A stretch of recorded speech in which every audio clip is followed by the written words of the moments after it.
Hola, bienvenidos a todos que están asistiendo a ese video. Soy Juliana y hoy voy a presentar un poco junto a Marta un proyecto que tenemos de adaptación de instrumentos de polarización política para niños y niñas. Participan de ese proyecto no solo yo y Marta, pero también Patricia y María Soledad. Yo soy de Brasil, de una institución llamada UNESP. Marta y Patricia son de la Universidad de Málaga y María Soledad de la Universidad de Huelva. Entonces, nuestro instrumento tiene como objetivo, nuestra propuesta tiene como objetivo adaptar un instrumento de polarización política para niños y niños, porque solo hay en la literatura para los adultos. El objetivo central de esa etapa, que es de adaptación, es recolectar datos con niños y niñas que participan de un programa deliberativo llamado Ágora Infantil. También vamos a hablar un poco de ello. Ese programa es promovido por Cogo Blau, una entidad social que diseña y desarrolla procesos de participación ciudadana. Entonces, la primera cosa es situar un poco la cuestión del marco teórico. Podemos observar en la media, en los medios de comunicación, que se habla mucho sobre el aumento de la polarización política. Entonces, eso también puede identificarse en los archivos científicos. Puede ir para el primero, pasa. No, pasa más uno. Aquí. Opa, volver. Que no sé qué quieres que ponga. Vuelve 2. 1, 2. Más 1. Así. Aquí vemos, por ejemplo, cómo la polarización entre demócratas y republicanos ha aumentado en los Estados Unidos, que es el país que más produce literatura sobre ese tema. Puede ir también. Pero también hay en España, en ese caso es sobre la polarización en torno al pago de impuestos. Puede pasar. Y aquí se observa que la polarización política no se encuentra solo en países con un sistema electoral como de Estados Unidos, pero también en sistemas multipartidarios como en Latinoamérica, en Europa, y etc. Es importante decir que la polarización es un fenómeno grupal que se sitúa como la distancia de opinión entre dos grupos. Y hay dos tipos de polarización que estudiamos, que es la polarización afectiva y la polarización temática. Entonces, ¿qué es la polarización afectiva? Que incluso los autores dicen que es la polarización que mejor describe lo que está ocurriendo. Podemos decir que es la tendencia de los miembros de un partido, como por ejemplo los demócratas y republicanos, de sentirse al mismo tiempo positivos con los miembros del exogrupo y negativos, sentimientos de hostilidad hacia los miembros del exogrupo. Entonces, trata-se de la formación de dos grupos. No hay la necesidad de que sean partidarios, pero hay que haber una categoría que se activa de un lado y del otro, y sentimientos positivos de favoritismo con tu grupo y de hostilidad con el otro grupo. Y esos sentimientos negativos son como asco, rechazo y rabia. Aquí podemos ver como que es muy grande la diferencia en relación a los dos partidos cuando se trata de la polarización afectiva. Puede pasar. Eso. En la última década, el abordaje principal para hablar sobre polarización afectiva se hace desde la teoría de la identidad social, que es el proceso de identificación com certa característica de um grupo, e a partir desse processo de identificação em que hacemos a autocategorização, criamos uma divisão entre dois grupos, nosotros e ellos. Então, é desde essa perspectiva que hablamos para estudar polarização afectiva. A temática é a diferença em la opinião de um tema entre dois grupos, por exemplo, a imigração. Então, podemos ter pessoas que são mais a favor da política de imigração e pessoas que são mais contra a política de imigração. Não é a mesma coisa que a afectiva, então, são duas variáveis independentes, o que não quer dizer que não estão relacionadas, mas se estuda de maneira independente. Não é necessária a polarização temática para ver a afectiva. É possível que as pessoas tenham uma opinião muito similar, pero que aún assim sintam-se separadas, apartadas. E um dado interessante é que Finsky entende que os processos deliberativos podem diminuir a polarização. Isso não é algo, não é um consenso na literatura. Então, como estudamos a participação de niños em um programa de deliberação, é uma pergunta que temos, se a participação desses niños nesse processo é suficiente para diminuir a polarização.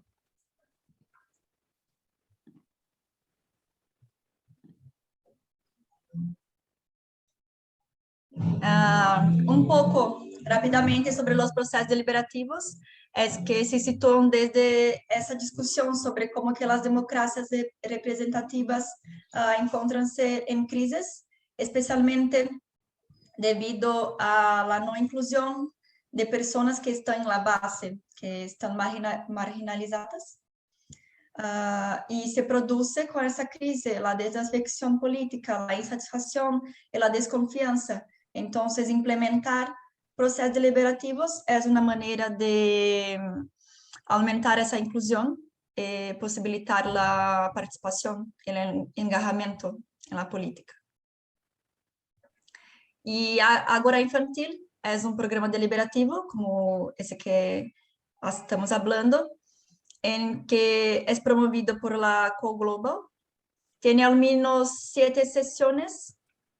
Há a divisão em grupos aleatórios e grupos voluntários, e os niños e niñas são tratados como sujeitos de direitos, que realmente são, e podem ser protagonistas em questões que les afetam, como igualdade de gênero e desarrollo sostenible.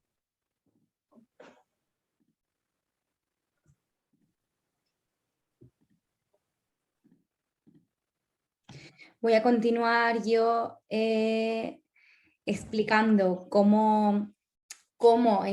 de qué manera encontramos en la literatura que se mide la polarización, tanto la polarización afectiva como la polarización temática que ha explicado Yu.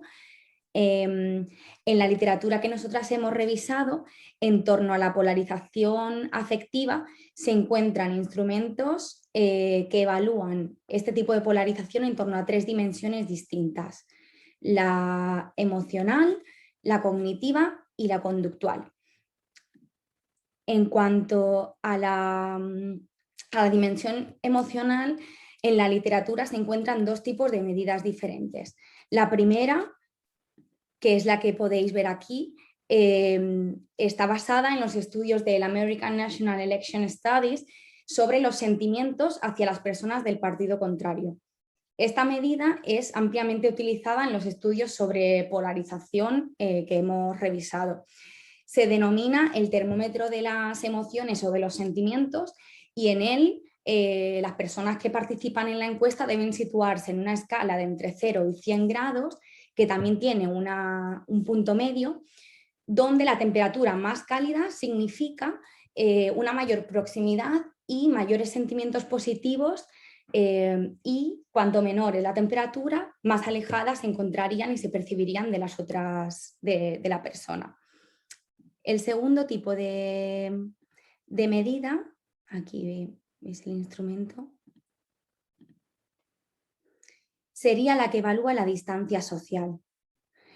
Esta medida está formada, esta pregunta fue creada por Almond y Verba en el 1960 y posteriormente ha sido adaptada en varios estudios.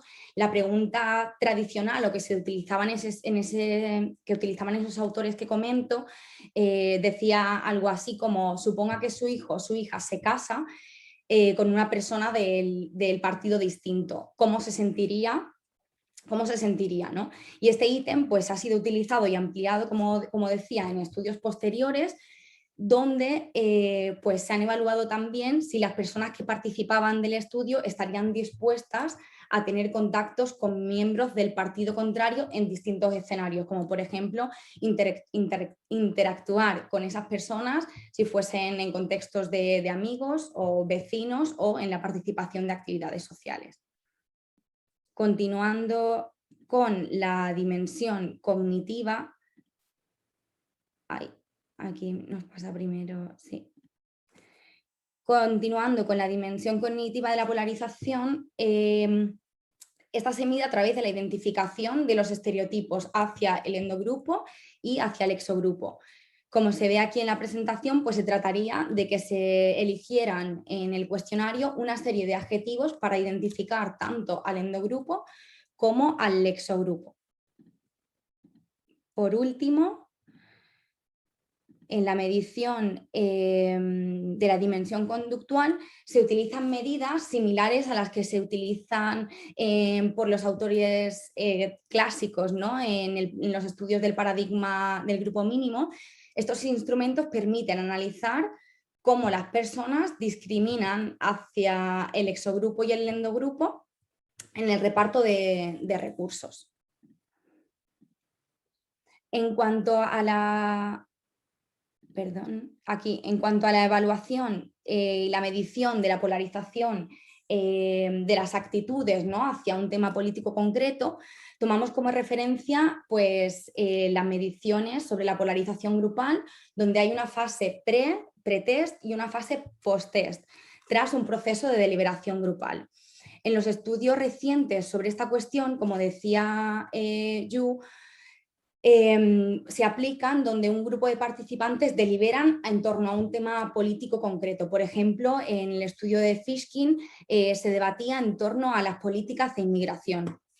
Entonces, todas las personas que participan en ese grupo de deliberación deben responder pre y post a un cuestionario donde se les indican distintas afirmaciones sobre la temática y deben responder en una escala de 0 a 10, bueno, pues situándose en fuertemente desacuerdo o fuertemente en acuerdo con pues, estas afirmaciones sobre el tema.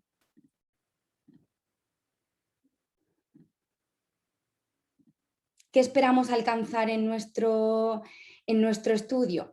Nuestro objetivo es conocer, ¿no? Los efectos que produce la deliberación de los niños y las niñas que participan en el programa Ágora Infantil en la evaluación del endo y del exogrupo y en la opinión hacia los temas que se están debatiendo.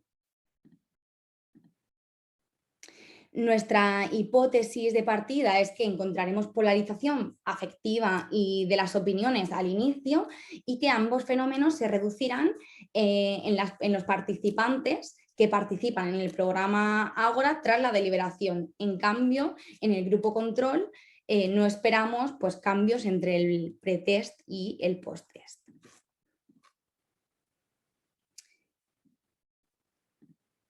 Dado al vacío de la literatura que hemos planteado, donde no existen instrumentos adaptados al estudio de la polarización en niños y niñas, actualmente nosotras nos encontramos desarrollando un instrumento a partir de estas mediciones que hemos presentado, utilizadas en investigaciones para población adulta.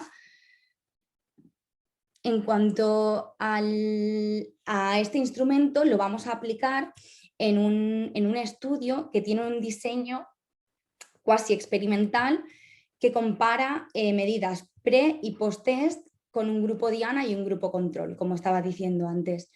Entre ambas medidas se desarrollaría el programa Ágora Infantil.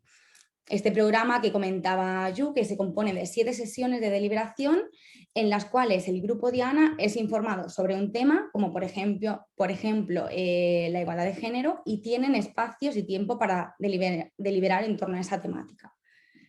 En cuanto a los participantes, las personas que participarán en el estudio son niños y niñas entre 10 y 12 años que están participando en este programa Ágora Infantil. Los niños que participan son escolares, por tanto, en cada aula encontramos diversidad de perfiles. Y bueno, luego pues se aplicará el mismo cuestionario a un grupo control con las mismas características o de características similares al grupo diana. En cuanto al instrumento, como decía, actualmente nos encontramos desarrollando el nuestro. Aquí tenéis algunos ejemplos, aunque no son los diseños definitivos. El instrumento que estamos desarrollando tendrá 3 bloques distintos. El primero, que recogerá datos sociodemográficos de los niños y niñas que participan, permitiéndonos analizar cómo influyen, ¿no?, estos factores también sociodemográficos en el objeto del estudio. Un segundo bloque donde medimos las actitudes, ¿no?, y la opinión de los niños y las niñas en torno a la temática que se está debatiendo en el aula. Se incluyen distintas preguntas adaptadas que nos permitan, ¿no?, hacer este análisis de la polarización temática. Y por último, el tercer bloque, se incluirán medidas para evaluar los estereotipos hacia endogrupo y exogrupo, distancia social y la conducta, permitiéndonos recoger datos para la medición de la polarización afectiva. Y bueno, pues hasta aquí nuestra presentación. Estos son algunos de los ejemplos del instrumento.